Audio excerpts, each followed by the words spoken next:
আসসালামু আলাইকুম ওরহমতুল্লাহ বারাকাতুহু। প্রিয় মুসলিম ভাই সব, আমি মাওলানা ফরিদউদ্দিন আল মোবারক বলতেছি। আমার মাদ্রাসা উত্তর হরিপুর জমিরিয়া মাদ্রাসা, বাংলা বাজার, ছাগলনাইয়া, ফেনী সম্পূর্ণ পানির নিচে নিমজ্জিত।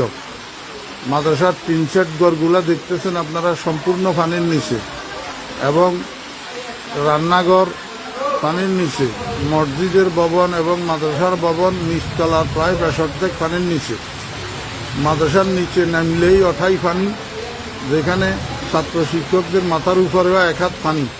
এমতো অবস্থায় আমাদের খাওয়া দাওয়া, পায়খানা প্রস্রাব অসুবিধা হইতেছে, খাওয়ার পানির অসুবিধা হইতেছে।